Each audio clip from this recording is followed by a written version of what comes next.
درود به ایران سرزمین گلای نیلوفر و کوروش پیامبر خدای نیرومند.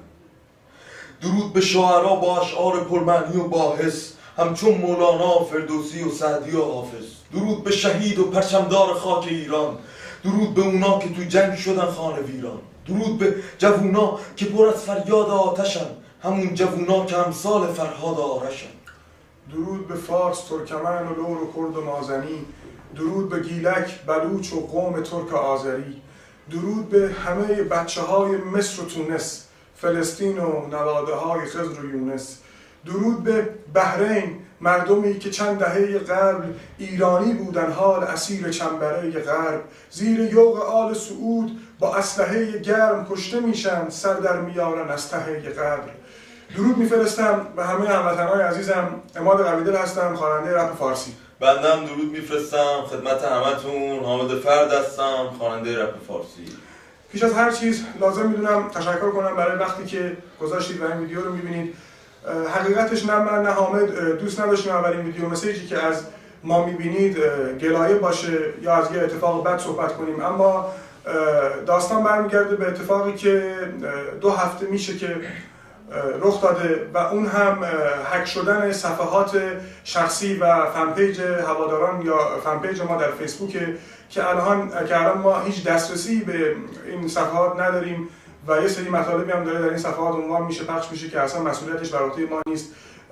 از جمله صفحاتی که دارن در این صفحات ما در واقع دارن تبلیغ اونها رو میکنن، یا عکس من رو گذاشتن که کارت شناسایی خودم رو دستم گرفتم و در واقع این عکس رو من از خودم گرفتم و برای فیسبوک فرستادم از طریق ایمیل که بتونم فن پیجم رو پس بگیرم، ولی متاسفانه به نتیجه نرسید و از اونجایی که این دوستان ایمیل من رو هم هک کردن، این عکس رو از ایمیل برداشتم و برای شما گذاشتم که شما باورتون بشه که فن پیج من هنوز دست خودمه، ولی اینطور نیست.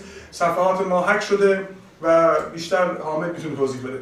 واقعیتش فن پیج بنده هم اسم بنده رو برداشتن، یعنی حامد فرد رو برداشتن به جاش گذاشتن سکو و حامد فردفنس هم از facebook.com/حامدفردفنس رو تبدیل کردن به facebook.com/سکوموزیک و از این طریق دارن سوء استفاده میکنن.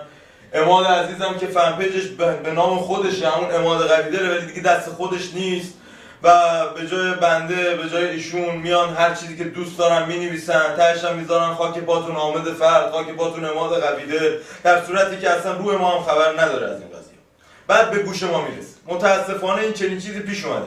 از شما میخوایم این پیجایی که میگیم و حتما آنلایک و ریپورت کنید. اسم پیجا رو بگو. که یکی از این پیج‌ها که در واقع از طریق این صفحات تبلیغ شد ایرانیان آرتیسته که البته این اشخاص این پیجایی که ما الان داریم اعلام میکنیم و آن پابلیک کردن که شما نبینید، چون به هر حال خب میدونن که ما داریم پیگیری میکنیم برای این صفحات خودمون. یکی از این پیج‌ها ایرانیان آرتیست، یکی دیگه شون سکو موزیک که پیج قبلی حامد بود که تغییر نام دادن، یکی دیگه پیج عماد قویدله که اصلا دیگه مربوط به من نیست و دست من نیست و تمام پیج هایی که الان تو فیسبوک هست اینها مربوط به ما نیست. ما هیچ پیجی، هیچ صفحه‌ای دیگه در فیسبوک فعلا نداریم و پیج هواداران، پیج حامد فرد اورجینال یا هر پیج دیگه‌ای که باشه به نام ما شما لطف کنید آنلایک کنید و رپورت کنید، حتی اگه وقتش رو دارید، چون به ما مربوط نمیشه و این مطالبی هم که به اشتراک میذارن رو دنبال نکنید. و دیگه ما هم هیچ راهی ندیدیم به جز اینکه این ویدیو رو بسازیم و برای شما یکی از آهنگ‌های آینده‌مون رو بخونیم که آهنگ درود هست که سعی می‌کنیم این آهنگ رو هم در واقع من و حامد آماده کنیم. کار مشترکی به اسم درود تا چند ماه آینده به گوشتون میرسه و یه کاری برای نزدیک کردن قلب‌ها به هم دیگه، کاری که گلایه توش نیست و کاری که از همه جا میگیم، از مردم کشورهای مختلف و از مردم کشور خودمون و حتی اقوام مختلف ایران.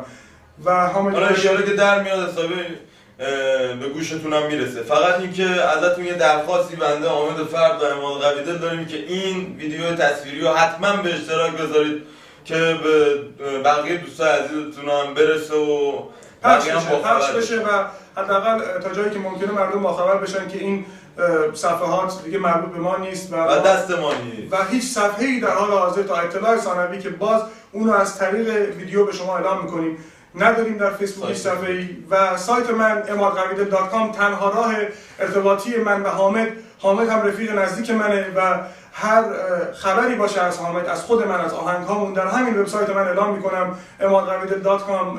بهش سر بزنید. اگه آهنگی باز از ما منتشر بشه در این وبسایت میتونید دانلود کنید و وبسایت های خیلی زیادی هستن که تا به امروز از ما حمایت کردن و باز هم حمایت میکنن و بیشک این آهنگ‌ها و ویدیوهای آینده‌مون رو از طریق وبسایت‌های دیگه هم میتونید دنبال کنید. فقط دوست داشتیم رو با شما در میون بذاریم. امیدوارم هر جا که هستید خوب و خوش و سلامت باشید. به قول حامد خاک باد هموطن. خاک باد هموطن.